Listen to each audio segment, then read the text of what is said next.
Good afternoon, church community. Thanks for tuning in to today's devotion. We're looking at John 14, in particular verses 6 to 7, which reads, "I'm the way, the truth, and the life. No one comes to the Father except through me.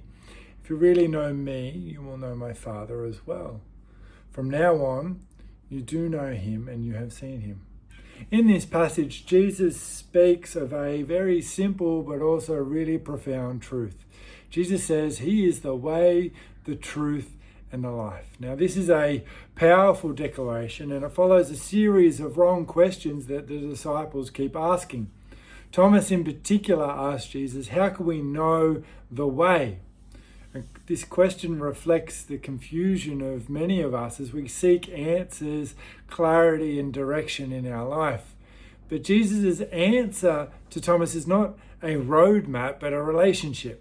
The way to the Father is not a path to be followed by directions and going this way and that way like we're following a GPS, but it is actually a person who we follow, Jesus Christ himself.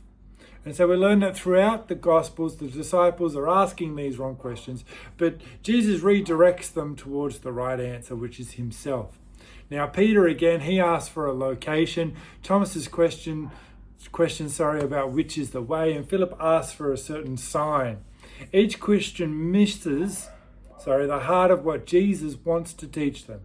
That he is not just a guide, but he is the way, the truth, and the life. Jesus isn't just pointing to the right path, he is the path. He isn't just offering a set of instructions, he is the truth. He isn't simply offering life to us, he is life itself. In John 14:6 it reads, Jesus says, "No one comes to the Father except through me."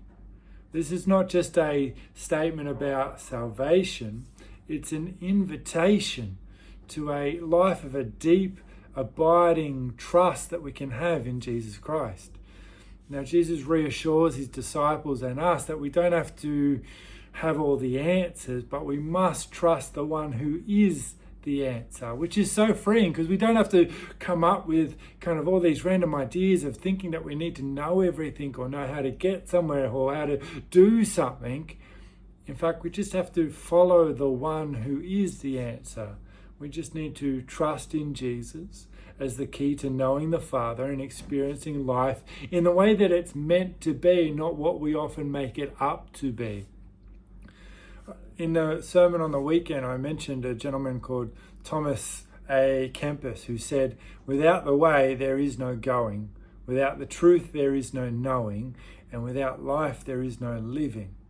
Without Jesus, we can't go anywhere. Without Jesus, we can't know what the truth is. And without Jesus, there is no living. There is no living to our full potential here on earth and living an abundant life in Jesus, not just in terms of stuff and all that kind of rubbish, but in terms of actually having a happy life to its fullest and also an enduring eternal life with him. Without Jesus, none of this is possible.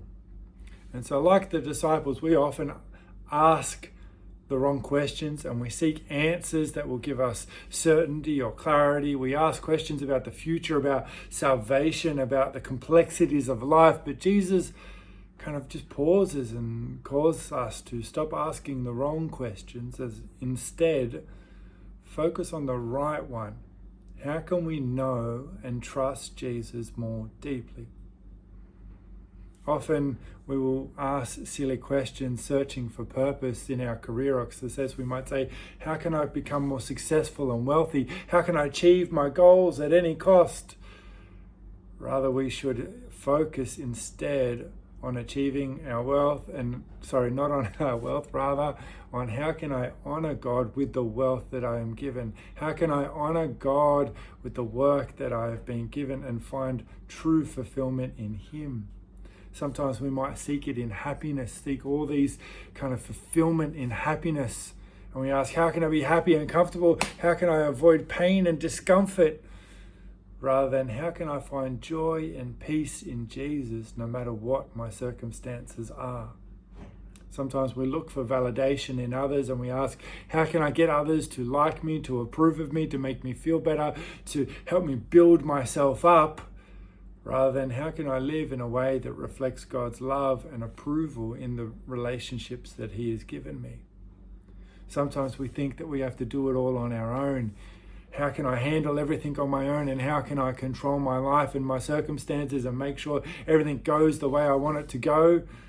Rather than how can I trust God more deeply and surrender my control to Him. Sometimes we seek the quick fix rather than looking for the transformative power of God. We think, how can I fix my problems as quickly as possible? How can I solve this situation and get out of it as quick as possible? Rather than how can I grow through this challenge and become more like Jesus?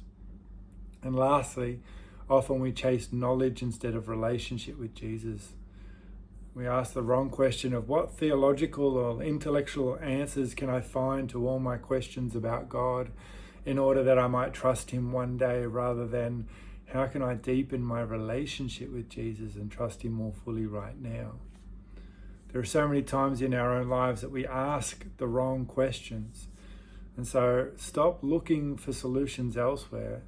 Stop asking the wrong questions that lead us to search in all the wrong places. And remember simply that Jesus is the way, the truth, and the life. We are called to simply trust Him and know that He is all that we need. And so today, as you go throughout your day or even the rest of your week, have a think about, is there any area in your life where you are still asking the wrong question?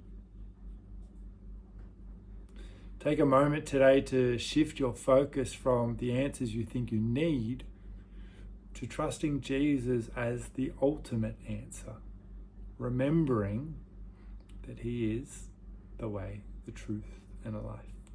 Have a great day, everyone.